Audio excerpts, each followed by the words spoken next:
Hi. Just recorded a track.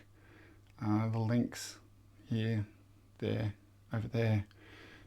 You can watch that. So I've been refining my audio visual setup. My intention has always been to be able to have a live audio visual setup. So that means that I'm playing the music live, playing the visuals live. Somehow the visuals and the music are kind of connected and interrelated somehow, like how do we make that happen? And I just did the breakdown of the Syntrix, the Digitone 2 and the Ghost, the Endorphins Ghost. And this is just going to be a quick video taking you through how I did the visuals and what the current AVE visuals setup is. I'll turn this little camera on. So I don't really know where to point you at the moment. So this is a good starting point. I guess the first thing is everything's been recorded to the RodeCaster video. You can see this is what I'm doing right now. You're coming through a GH5 Mark II here with a 9mm prime lens. The studio space that I'm in is fairly kind of small and cramped, so anything with a bit of a longer lens becomes unwieldy and unworkable, and I find the 9mm just really quick to set up. So GH5 is going out of HDMI lead direct out, and it's coming into the input here on the RodeCaster video. And I'm able to kind of switch between what the inputs are for the RodeCaster. The other stuff that's happening in this particular shot is I've got a crappy called Nano Control that is enabling me to be able to mix my 5 different sources. I've got 5 different sources, and we'll talk about those in a second. So that's what this is. So I can, fade you down, but then I can also bring in some other content that is happening just outside of shot over there. And we'll move the camera and we can all have a look at what's going on over there. What is in shot here is this screen and Sony ZV1 that's just sitting under here. And I've got this set up as a live analog video feedback loop. So you can see, see it all the way going all the way back down my hand. Okay, but let's bring that up and I'll just add a bit of color to that. And so this is the video feedback that can happen.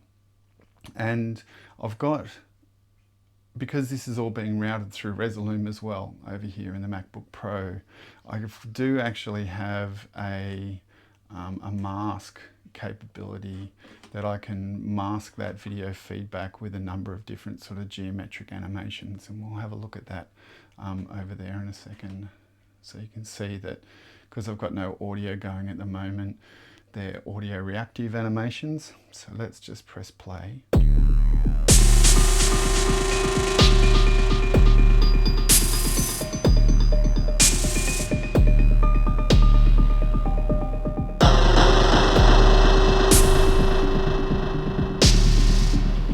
And so the MIDI controller allows me to change each of those different animations that's happening as a mask with the video feedback.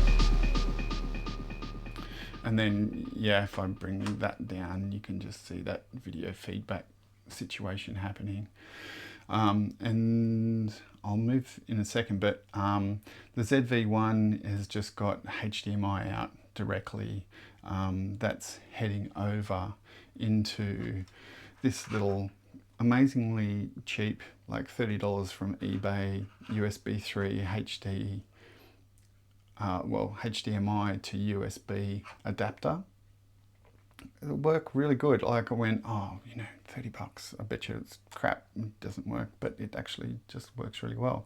So the input of this is going directly in, and then I'm able to feed that into the computer, and so I'm being able to use Resolume on the laptop as a mixer for that particular source. So that's everything that's happening over this side. I've got some of these knobs mapped to different effects. So I can, do some mirroring. I can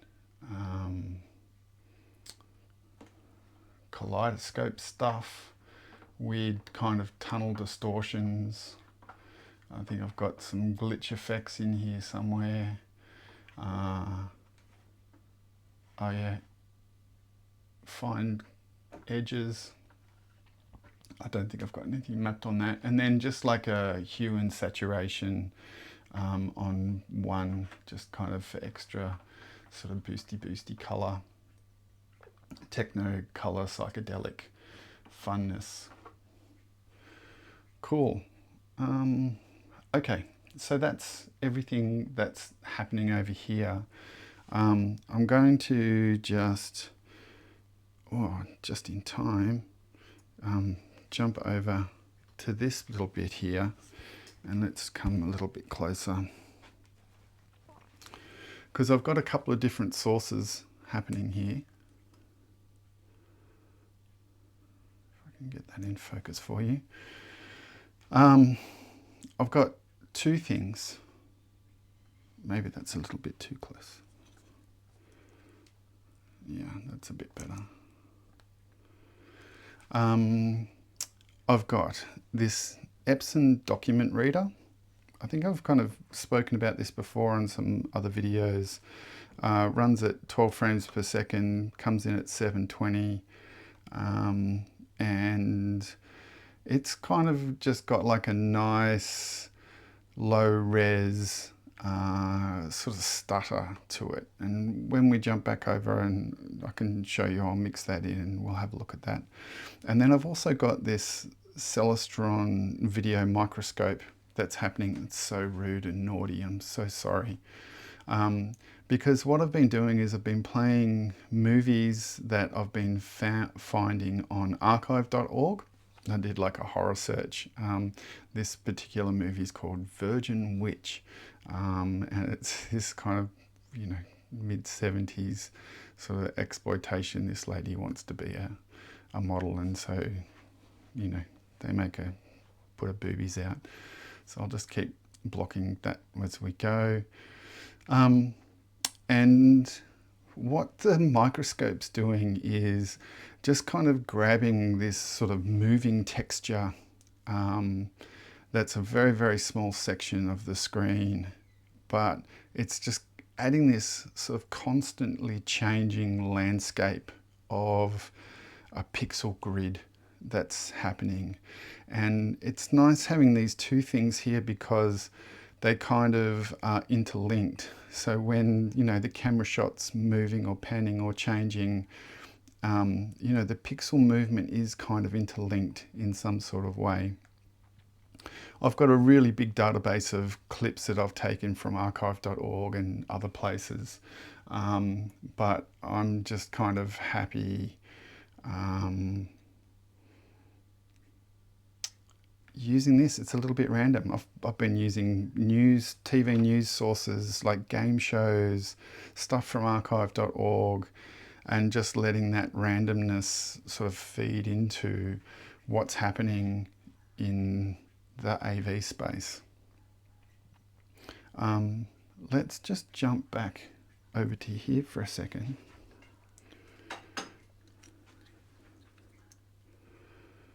Because I can show you. So if we mix in, this is the document reader. So you can see it's running at a really low frame rate. I'll just turn. And so this is the hue and saturation that's happening over the top. And then this is the video microscope. And I've got a mirror on that and a rotation. So it's giving us this really interesting grid because it's picking up the pixels I've got it focused so it's sort of picking up the pixels, and then when we mix the two together,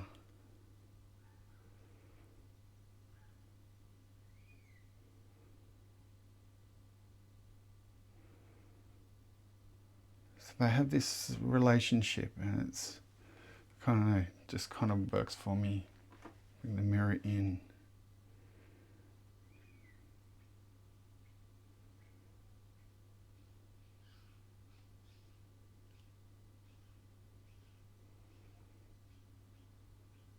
And then, yeah, I can mix like the gear in as well. So the camera, as it's working, and it just becomes another layer. And then the video feedback.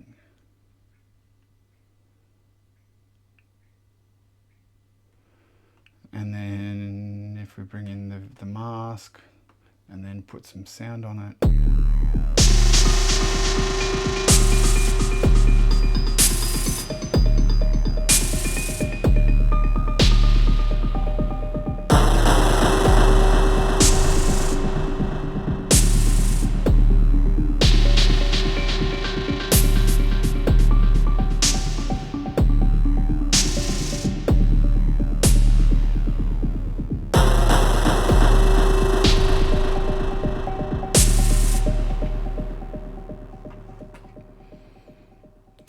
Cool.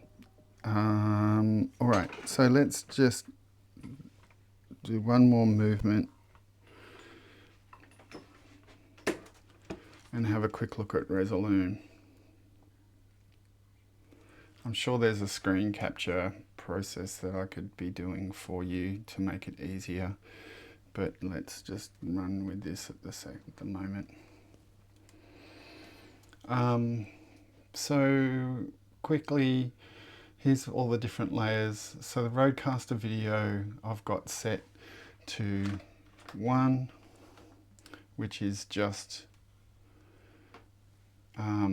what the GH5 is set at the moment. I can kind of swap that around and kind of do this weird feedback thing where the other input I have into the RodeCaster is itself. So coming out of the HDMI and the MacBook Pro, that's just one of the inputs in the RodeCaster video. So I can occasionally swap to Chaos, which is fun to do. Swapping to Chaos, we all love doing that. And then the ELP-DC06, that's the document camera. So I don't know if you can see this little fader as I bring it up here. We can have a look at the document camera and what it's getting. There's a lady on a horse, no more boobies, it's just great. I just bumped that. Okay, and then the next layer up is the microscope. So the microscope's HDMI out as well, and it's just coming through another really sort of cheap HDMI to USB converter dongle. These are great. Like when I first started doing this, it was like, oh, I'm looking at, you know, the Blackmagic ATEMs and RodeCaster video and all these other things, and then just started looking at this range of and trying out this range of you know, $30 HDMI video input stuff, and they work great. They work great. They're just like plug and play. They pop up and they're there, and it's just works. And then this layer up here is the Sony ZV1, so that's my feedback layer. And then layer 5 is a whole bunch of kind of procedural animations that I've made in Resolume using different sources and effects. So these are always live, always doing something. So like Linescape, for example, is a Linescape. There's a whole bunch of audio input controls. So just really quickly into the audio, I've got my audio input device set as a RodeCaster video stereo, because the RodeCaster is connected via USB-C into the MacBook Pro, and so it's sending audio and video over here. And once I choose that, I can choose my audio FFT input, which lets me convert audio to controls. Let's have a quick look.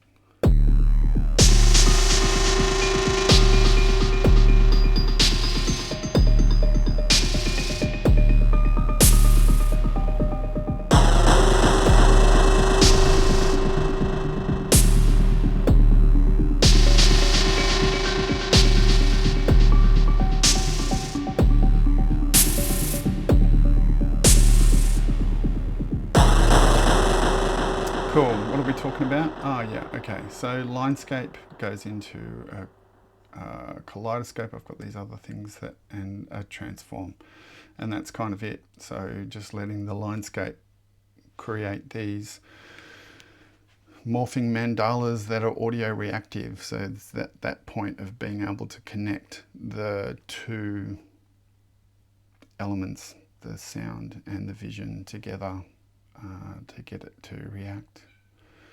And then I've just got the MIDI controller being able to kind of change those. So that's the AV setup. So it's really kind of simple. It's really sort of quick. I can, in my limited desk space here, pull out the video microscope and the Epson document reader, plug a few things into the MacBook, and it's off and racing. And then being able to have the Korg Nano control, just to be able to mix those different layers in together. It's good. It's really, really quick. It's really easy, and I can do both things. And having the random input of whatever's kind of playing on the iPad just ensures that it's one less burden for me. It's one less element that I kind of have to control, and I can let it just do its thing and sort of change as it goes, without kind of worrying about, I've got to trigger a new clip or change this or change that. I can let it go, or I can be tweaking the sound and know that the visuals are happening almost sort of by themselves, and then I can sort of mix that as it needs to. Well, thanks very much again for hanging out and listen to me ramble. Hope there's something kind of interesting in here that inspires you to be able to realize that you can do your own visuals with a few kind of bits of kit, and some low tech, some high tech, $30 HDMI to USB converters. Yeah, thanks very much for watching. I'll say it, like, subscribe, leave a comment. How are you doing live visuals that have audio reactivity with your tracks? I'm really keen to hear from other audio visual artists that are integrating visuals into their tracks and releasing things, primarily in an audio visual content way. Really keen to connect and hear how you're doing that and what you're doing. Okay, thanks very much. Bye from my hand.